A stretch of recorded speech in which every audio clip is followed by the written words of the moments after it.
मधुबन के बाबा,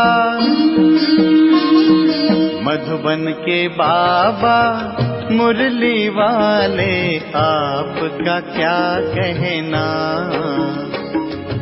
आपका क्या कहना। ओम शांति। आज 22 मई 2026 के साकार मधुर महावाक्य हैं। आज मीठे मीठे बाप दादा बोले, मीठे बच्चे, चैरिटी बिगिंस एट होम, अर्थात जो देवी देवता धर्म के हैं, शिव के व देवताओं के पुजारी हैं, उन्हें पहले पहले ज्ञान दो। बाबा ने कहा, मीठे बच्चे, चैरिटी बिगिंस एट होम, अर्थात जो देवी देवता धर्म के हैं, शिव के व देवताओं के पुजारी हैं, उन्हें पहले पहले ज्ञान दो। बाबा ने आज प्रश्न पूछा कि बाप का कौन सा कर्तव्य कोई भी मनुष्य नहीं कर सकते हैं और क्यों? तो उत्तर में बाबा ने समझाया कि सारे विश्व में शांति स्थापन करने का कर्तव्य एक बाप का है। मनुष्य विश्व में शांति स्थापन नहीं कर सकते क्योंकि सब विकारी हैं।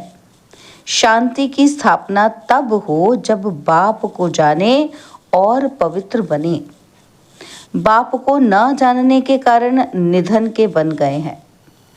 मुरली का गीत है, मरना तेरी गली में, जीना तेरी गली में। ओम शांति। ओम शांति का अर्थ भी घड़ी घड़ी बताना पड़े, क्योंकि ओम शांति का अर्थ कोई भी नहीं जानते। जैसे घड़ी घड़ी बोलना पड़ता है, मन मना भव, अर्थात बेहद के बाप को याद करो। ओम का अर्थ कह देते हैं, ओम माना भगवान। बाप कहते हैं ओम अर्थात मैं आत्मा, यह मेरा शरीर। परमपिता परमात्मा भी कहते हैं ओम, मैं भी आत्मा हूँ, परम धाम में रहने वाला हूँ।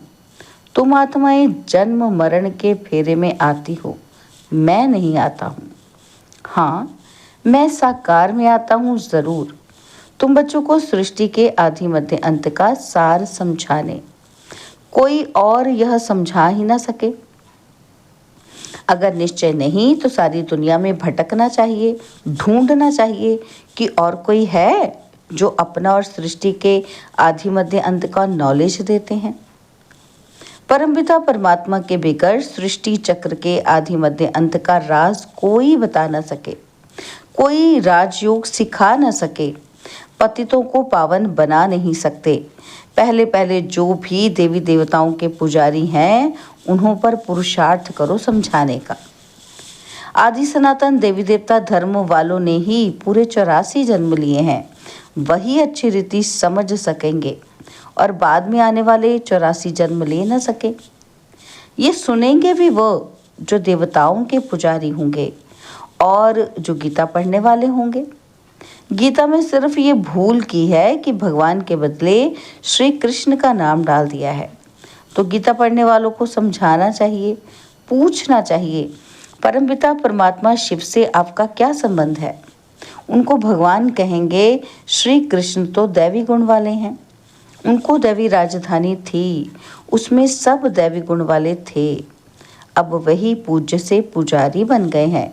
तो कोशिश कर पहले पहले आदि सनातन देवी देवता धर्म वालों को उठाना चाहिए। Charity begins at home. जो शिव के पुजारी हों, उनको भी समझाना पड़े। शिव आता ज़रूर है, तभी तो उनकी जयंती मनाते हैं। वह परमपिता परमात्मा है, ज़रूर आकर राजयोग सिखाते होंगे और कोई मनुष्य मात्र सिखा न सके।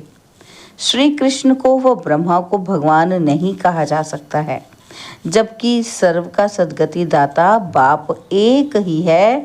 वह ज्ञान का सागर होने के कारण सबका शिक्षक भी है। सृष्टि के आदि मध्य अंत की हिस्ट्री, ज्योग्राफी दूसरा कोई जानते नहीं। बाप कहते हैं, मुझे ज्ञान का सागर चैतन्य बीज रूप भी कहते हैं। यह जो उल्टा झाड़ है, उनके आदि मध्य अंत का ज्ञान उस बीज के पास ही होगा।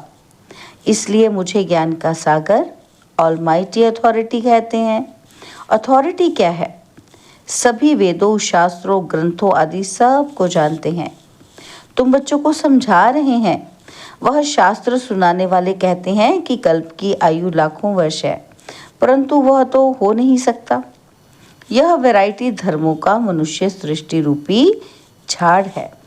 उनकी आयु भागवत में लंबी चौड़ी लिख दी है। अब भागवत कोई धर्मशास्त्र तो नहीं है, गीता धर्मशास्त्र है, उनसे देवी देवता धर्म स्थापन हुआ। बाकी भागवत महाभारत आदि उनसे कोई धर्म नहीं स्थापन होता, वो तो श्री कृष्ण की हिस्ट्री लिखी है। बाप समझाते हैं, बच्चे तुम देवी देवता धर्म वालों को समझाओ कि तुमने 84 जन्म लिए हैं। सत्युग में सिर्फ भारत ही था और कोई धर्म नहीं था। भारत ही स्वर्ग था और भारत ही ऊंचते ऊंच गाया जाता है। और फिर परमपिता परमात्मा शिव का बर्थ प्लेस है, जो आकर पतितों को पावन बनाते हैं। शिव की पूजा भी यहाँ होती है और जयंती भी यहाँ मनाई जाती है। जरूर पतित दुनिया में ही आया होगा। पुकारते तो सब हैं कि पतित पावन आओ। भारत पावन था, फिर 84 जन्मों का चक्र लगाया है। जो पावन स्वर्गवासी थे, अब वह नरकवासी पतित बने हैं। पावन बनाया शिव बाबा ने और पतित बनाया रावण ने। इस समय है ही रावण का राज्य। हर नर नारी में 5 विकार हैं। सत्युग में विकार थे ही नहीं, निर्विकारी थे। अब पतित हैं तभी तो बुलाते हैं। क्या कहते हैं कि आओ, आकर हमको फिर से पावन बनाओ। सत्युग में हम सो पावन थे। 21 जन्म राम राज्य में थे, अब तो है रावण राज्य। सब विकारी हैं। बाप कहते हैं काम महाशत्रु है, यह आदि मध्य अंत दुख देते हैं। अब इन पर जीत पाए पावन बनो। तुमने जन्म जन्मांतर पाप किए हैं, सबसे तमो प्रधान बने हो। आत्मा में खाद पड़ती गई। पहले तो गोल्डन एज थे, फिर सिल्वर एज, फिर कॉपर, और खाद पड़ते पड़ते सीढ़ी उतरते ही आए। भारत की ही बात है। सतयुग में 8 जन्म, फिर त्रेता में 12 जन्म, और फिर वही भारतवासी चंद्रवंशी, वैश्यवंशी और फिर शूद्र बनते हैं। आत्मा इम्प्योर बनती है। बाप कहते हैं कि मैं आकर कल्प कल्प भारत को स्वर्ग बनाता हूँ और फिर रावण नरक बनाते हैं। ये ड्रामा बना हुआ है। अब बाप समझाते हैं ज्ञान सागर तो शिव बाबा है ना, ऊंचते ऊंच शिव है, सबका पूज्य। पहले पहले उनकी पूजा होती है, वह है बेहद का बाप। जरूर उनसे बेहद का वर्षा मिलता है। भारतवासी भूल गए हैं भगवान एक निराकार को ही कहा जाता है। उनको मनुष्य याद भी करते हैं। ऐसे नहीं कि सब भगवान ही भगवान हैं। एक तरफ भगवान को याद भी करते हैं और फिर ग्लानि भी करते हैं। एक तरफ कहते सर्वव्यापी है और फिर कहते पतित पावन आओ। बाप आकर ब्रह्मा तन से ब्रह्मा मुख वंशावली ब्राह्मणों को ही समझाते हैं। अभी तुम ब्राह्मण चोटी हो, ब्राह्मणों के ऊपर ठहरा शिव। विराट रूप में देवता, क्षत्रिय, वैश्य, शूद्र दिखाते हैं। ब्राह्मणों का नाम ही नहीं, क्योंकि देखते हैं ब्राह्मण तो है निर्विकारी। और फिर देवताओं से उत्तम कैसे कहें? बाप समझाते हैं, वह भी गाते हैं कि ब्राह्मण देवी देवताए नमः। एक्यूरेट कोई जानता ही नहीं है कि इन्हों का राज्य कब था, स्वर्ग कहाँ से आया। अब तुम समझते हो, बाबा आकर ब्रह्मा द्वारा स्वर्ग की स्थापना करते हैं, शंकर द्वारा नरक का विनाश कराते हैं। महाभारत की लड़ाई भी लगी थी ना, जिससे स्वर्ग के गेट खुले थे। गाते हैं परंतु कुछ भी समझते नहीं। यह भी दिखाते हैं कि इस रुद्र ज्ञान यज्ञ से विनाश ज्वाला प्रज्वलित हुई। बरोबर अभी वही पाठ चल रहा है। 5000 वर्ष पहले भी लड़ाई लगी थी, तब पतित दुनिया विनाश हुई थी। गीता का ज्ञान जब सुनाते हैं तो कहते हैं 3 सेनाएं थी। यूरोपवासी यादव सेना, जिन्होंने साइंस से मूसल इन्वेंट किए। गीता के पूरे 5000 वर्ष हुए। बाप समझाते हैं कि ये 3 सेनाएं अभी भी हैं। गाया हुआ है, विनाश काले विपरीत बुद्धि, अर्थात परमपिता परमात्मा से विपरीत बुद्धि हैं, जानते नहीं हैं। सिवाय तुम्हारे कोई की प्रीत नहीं है, सबकी विनाश काले विपरीत बुद्धि है। बाकी तुम पांडवों की है प्रीत बुद्धि। तुम शिव बाबा को ही याद करते हो, जानते हो कि शिव बाबा हमको 21 जन्म का वर्षा देने आए हैं। तुम्हारी प्रीत बुद्धि है शिव बाबा के साथ, बाकी तो कोई बाप को जानते ही नहीं। तो 3 सेनाएं हुई ना, तुम हो पांडव सेना, विनाश काल तो है ही। तुम जानते हो कि मौत सामने खड़ा है। शिव बाबा कहते हैं तुम पवित्र बनेंगे तो नई दुनिया का मालिक बनेंगे। सतयुग में एक ही देवी देवता धर्म था और कोई धर्म नहीं था। अभी और सब धर्म हैं, बाकी आदि सनातन देवी देवता धर्म है नहीं। अपने को देवी देवता समझते ही नहीं है, कहते हैं हम तो पतित हैं, देवताओं के आगे महिमा गाते हैं। तुम सर्वगुण संपन्न 16 कला संपूर्ण हो। अपने को कहते हैं कि हम विकारी हैं, मैं निर्गुण हारे में कोई गुण नहीं। बाप को याद करते हैं, तुमको भी एक बाप को याद करना है। बाप को याद करने बगैर पावन नहीं बनेंगे तो ऊंच पद नहीं पाएंगे। अपवित्र दुनिया का जब विनाश हो तब ही दुनिया में शांति हो। मनुष्य कोशिश करते हैं कि भारत में और दुनिया में शांति हो, परंतु वह तो एक बाप का ही काम है। मनुष्य तो हैं ही विकारी, वह शांति कैसे स्थापन कर सकते हैं। घर घर में ही झगड़ा है। बाप को ना जानने के कारण बिल्कुल ही निधन के बन पड़े हैं। सतयुग में बिल्कुल ही पवित्रता सुख शांति थी। अभी फिर बाप वह पवित्रता सुख शांति स्थापन कर रहे हैं और कोई कर न सके। भारतवासी अब नरकवासी हैं। स्वर्ग में जब थे तो पुनर्जन्म भी स्वर्ग में लेते थे। अब पतित हैं, इसलिए पतित पावन बाप को याद करते हैं। अभी तो बच्चे जानते हैं कि पारलौकिक बाप को याद करने से ही विकर्म विनाश होंगे। लौकिक बाप से तो हद का वर्षा मिलता है, पारलौकिक बेहद के बाप से बेहद का वर्षा ले रहे हो। ये समझने की बातें हैं, ये कोई सत्संग नहीं है, ये वह है भक्ति मार्ग और ये है ज्ञान मार्ग। तुमको खुशी होती है कि बाबा हमको स्वर्गवासी बनाते हैं। जो कल्प पहले स्वर्गवासी बने हैं वही अब बनेंगे। ब्राह्मण बनने बगैर देवता कभी बन नहीं सकेंगे, ये समझने की बातें हैं।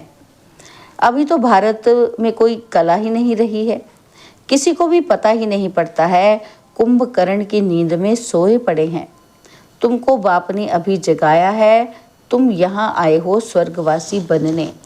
सिवाय बाप के और कोई बना नहीं सकते। स्वर्ग कहा जाता है सतयुग को और नरक कहा जाता है कलयुग को। यथा राजा रानी तथा प्रजा, अभी सब विकार से पैदा होते हैं और देवताएं कभी विकार से पुनर्जन्म नहीं लेते हैं। बच्चे अभी बाप से पवित्र रहने की प्रतिज्ञा करते हैं, लेकिन चलते चलते हार खा लेते हैं और फिर की कमाई चट हो जाती है। बड़े जोर से चोट लगती है, आश्चर्यवत सुनंती कथनती फिर भगंती हो जाते हैं। भल साक्षात्कार भी करते हैं, परंतु साक्षात्कार में माया का प्रवेश बहुत होता है। जैसे रेडियो में 1-2 की बात सुन नहीं सके, इसलिए बीच में गड़बड़ कर देते हैं। यह भी ऐसे है, योग में माया विघ्न डालती है, मेहनत सारी योग में ही है। भारत का प्राचीन योग गाया हुआ है। अच्छा, मीठे मीठे सिकिलदे बच्चों प्रति माता पिता बाप दादा का याद प्यार और गुड मॉर्निंग। रूहानी बाप की रूहानी बच्चों को नमस्ते। हम रूहानी बच्चों की रूहानी बाप दादाजी को दिलवा जान सिकवा प्रेम से नमस्ते। ओम शांति। प्यारे बाबा, मीठे बाबा, मेरे बाबा, शुक्रिया बाबा, शुक्रिया बाबा, शुक्रिया। धारणा के लिए मुख्य सार है। पहला पॉइंट है, एक बाप से सच्ची प्रीत रख, सच्चा सच्चा पांडव बनना है। मौत सामने खड़ा है, इसलिए पवित्र बन, पवित्र दुनिया का मालिक बनना है। सेकंड पॉइंट है काम महाशत्रु जो आदि मध्य अंत दुख देता है, उस पर जीत प्राप्त कर पावन बनना है। याद से विकारों की खाद निकाल आत्मा को गोल्डन एज्ड बनाना है। बाबा ने आज हमें वरदान दिया, मर जीवे जन्म की स्मृति द्वारा कर्म बंधन को संबंध में परिवर्तन करने वाले परोपकारी भव।